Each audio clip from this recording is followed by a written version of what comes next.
इन समय की बात है। एक छोटे से गांव में एक सुंदर और बुद्धिमान विधवा स्त्री रहती थी। उसका सौंदर्य पूरे गांव में प्रसिद्ध था। हालांकि उसका जीवन कठिनाइयों से भरा हुआ था, पर उसने हर कठिनाई का साहस और धैर्य से सामना किया। अपने पति के जाने के बाद उसने स्वयं पर निर्भर रहकर जीवन जिया और अपने स्वाभिमान के साथ अपनी राह बनाई।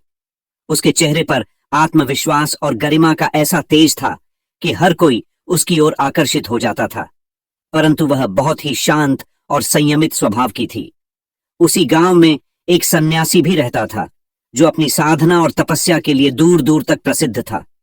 लोग अपनी समस्याओं का समाधान पाने और आशीर्वाद लेने के लिए उसके पास आते थे। वह एक संत, एक ज्ञानी और आध्यात्मिक पुरुष था। उसकी वाणी में ऐसा जादू था कि लोग उसकी बातों से प्रेरणा पाकर नई ऊर्जा से भर जाते थे। एक दिन उस सन्यासी का ध्यान उस विधवा स्त्री पर गया। पहली बार उसने देखा कि उस स्त्री का सौंदर्य केवल उसकी बाहरी रूप रंग में ही नहीं था, बल्कि उसकी आंखों में आत्मविश्वास और गहराई भी झलकती थी। उसका संयमित व्यवहार और मृदुल स्वभाव उसे और भी आकर्षक बनाते थे। धीरे धीरे सन्यासी के मन में उस स्त्री के प्रति मोह उत्पन्न होने लगा। यह भावना उसके लिए बिल्कुल नई थी। उसने अपने जीवन में पहले कभी ऐसा अनुभव नहीं किया था, क्योंकि उसने तो अपना जीवन आध्यात्मिकता में समर्पित कर रखा था। जैसे जैसे समय बीतता गया, वह विधवा के बारे में ही सोचता रहता। उसकी तपस्या और साधना में रुकावटें आने लगीं। वह ध्यान करने बैठता तो भी उसके मन में उस स्त्री का चेहरा उभर आता। धीरे धीरे उसका मन बेचैन होने लगा और वह समझ नहीं पा रहा था कि उसे क्या करना चाहिए। वह खुद को समझाने का प्रयास करता, परंतु उसके मन का विकार दूर नहीं हो पाता। आखिरकार एक दिन उसने निर्णय लिया कि वह उस स्त्री से मिलकर अपने मन की बेचैनी को खत्म करेगा। उसने सोचा कि शायद उससे बात करके वह अपनी भावनाओं को नियंत्रित कर सके। वह मन ही मन यह ठानकर विधवा के घर की ओर चल पड़ा। जब वह उसके द्वार पर पहुंचा तो उसकी हिम्मत जवाब देने लगी। उसे लगा कि अगर उसने अपना भाव प्रकट किया तो उसका संन्यास और उसका संयम दोनों ही नष्ट हो जाएंगे। परंतु उसकी जिज्ञासा और मन की बेचैनी उसे रोक नहीं पाई।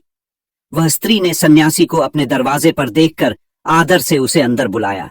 वह नहीं जानती थी कि एक संत, जिसे सभी आदर की दृष्टि से देखते थे, उसके सौंदर्य में ऐसा मोहित हो चुका था। उसने शांति से पूछा, स्वामी जी, आप इस समय यहां कैसे आ गए? क्या कोई विशेष कारण है? सन्यासी ने उसके सीधे सवाल पर कुछ संकोच महसूस किया। फिर भी उसने साहस जुटाकर कहा, मां, मैं खुद भी समझ नहीं पा रहा कि मुझे यहां क्यों आना पड़ा, लेकिन पिछले कुछ समय से मैं आपके बारे में बहुत सोच रहा हूं। आपके सौंदर्य ने मेरे मन में विचलन पैदा कर दिया है। ऐसा लगने लगा है कि मैं अपनी साधना और संयम को भूल गया हूं। मुझे नहीं पता कि यह भावना क्यों उत्पन्न हुई है, पर यह मेरी आत्मा को खाए जा रही है। स्त्री उसकी बात सुनकर मुस्कुराई। उसकी आंखों में करुणा और समझदारी की झलक थी। उसने शांत स्वर में उत्तर दिया, स्वामी जी, यह केवल माया का खेल है। मैं एक साधारण मनुष्य हूं जो आपकी महानता के सामने बहुत तुच्छ है। आपका यह मोह केवल बाहरी सुंदरता की ओर है, परंतु असली सुंदरता आत्मा की होती है। जो व्यक्ति अपनी आत्मा के सौंदर्य को पहचान लेता है, वह बाहरी आकर्षण में नहीं फंसता। आपने अपने जीवन में इतने बड़े तप और साधना के व्रत को निभाया है, और यह केवल एक क्षणिक विचलन है।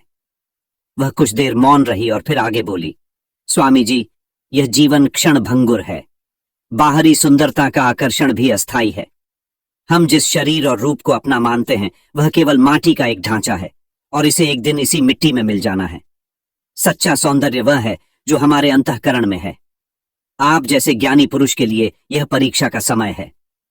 उस स्त्री के शब्दों ने सन्यासी की आत्मा को झकझोर दिया। उसे महसूस हुआ कि वह अपने ही मार्ग से भटक गया था। उसकी अंतरात्मा में यह बात गहराई तक उतर गई कि असली सुंदरता आत्मा की है और बाहरी आकर्षण केवल माया है। उसने स्त्री को प्रणाम किया और कहा, मां, तुमने मेरी आंखें खोल दी। मैं तुम्हारा आभारी हूं कि तुमने मुझे यह ज्ञान दिया। मैं अब कभी इस मोह माया में नहीं फंसूंगा।